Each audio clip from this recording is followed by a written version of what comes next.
প্রধানমন্ত্রী তারেক রহমান তিনি কথা বলেছেন, যারা জনগণকে বিভ্রান্ত করতে চায় সেটি সংসদের ভেতরেই হোক সংসদের বাইরেই হোক তাদের ব্যাপারে আপনাদেরকে সচেতন থাকতে হবে, কারণ এই সকল লোকেরা এই সকল দলগুলো দেশে যদি অশান্তি করার সুযোগ পায় তাহলে আমরা ফ্যামিলি কার্ড বাস্তবায়ন করতে পারবো না। আপনার কাছে কি মনে হয় যে সেরকম অশান্তি করতে দেখেন, জামাতের আমিরের যে বক্তব্য তিনি বলেছেন যে আবারও আমাদেরকে 96-এর মতন প্রস্তুতি নিতে হবে। কাকে নিয়ে প্রস্তুতি নিবে? আওয়ামী লীগকে নিয়ে? আমরা 96-তে দেখেছি যে কিভাবে তারা আওয়ামী লীগের সাথে হাত মিলিয়ে বিএনপির বিরুদ্ধে আন্দোলন করেছে।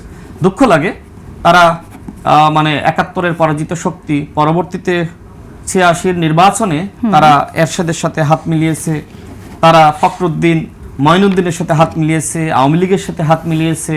অর্থাৎ জামাত ইসলামের ভুলের পর ভুল, তারা এখন ক্ষমতায় যাওয়ার স্বপ্ন দেখছে। যেহেতু আমরা লক্ষ্য করেছিলাম যে মূলত তারা ফেসবুকে আসলে প্রধানমন্ত্রী ঘোষণা করেছিল, এবং দেখবেন যে অনলাইনের প্রত্যেকটা জরিপে জামাত সরকার গঠন করেছে, এনসিপিও না। কারণ শুরুর দিকে এনসিপির সাথে তো আসলে জামাতের বিশাল দ্বন্দ্ব।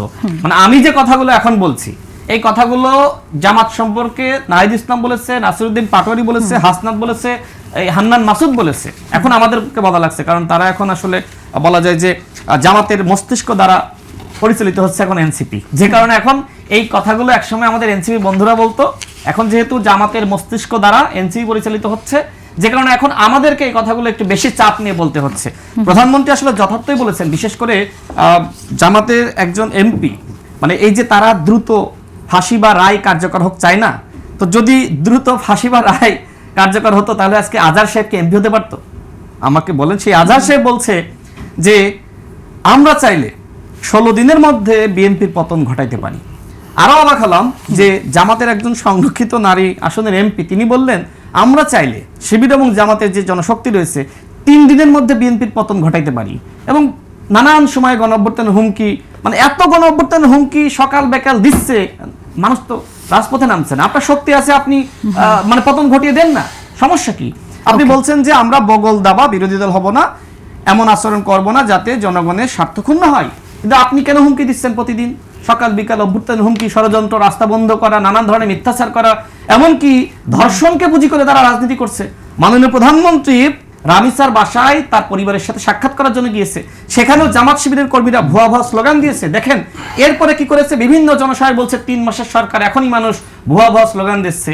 বিএনপি সম্পর্কে জামাত ইসলাম নির্বাচনের আগেও বলেছিল সংস্কার বিরোধী চাঁদাবাজ, কিন্তু আপনাদেরকে তো খায়নি, কারণ আপনারা ইসলামের নাম ব্যবহার করে চাঁদাবাজি করেন। আপনাদের এমপি শফিকুল ইসলাম মাসুদ সাহেব তিনি বলেন যে বউয়ের চিকিৎসার থেকে বাইতুল মালের চাঁদা আগে, মানে ইসলামকে ব্যবহার করে চাঁদাবাজি করা, এর থেকে নিকৃষ্ট আচরণ আর কি হতে পারে?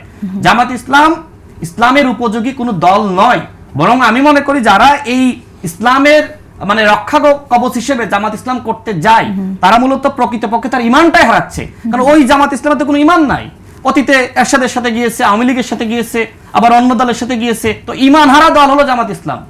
ওকে, অনেকগুলো প্রসঙ্গ অনেকগুলো বিষয় আমি কথাটা বললেন 30 সেকেন্ডে। প্রধানমন্ত্রী তিনি বুঝতেছেন যে জামাত ইসলাম মুখে মাঝে মধ্যে খুব মিষ্টি কথা বলছে, কিন্তু এই জামাত ইসলামের অতীতের যে মুনাফিকি, এই মুনাফিকি মাননীয় প্রধানমন্ত্রী জানেন। কারণ অনেকে আবার বিশ্লেষণ করে যে না, জামাত ইসলামের আওয়ামী লীগের সাথে যাওয়ার সুযোগ নাই। আরে আওয়ামী লীগের সাথে তো অতীতে তারা ছিল, আওয়ামী লীগের কোলে তারা চড়েছে, একসাথে আন্দোলন করেছে, যুগপৎ আন্দোলন করেছে না।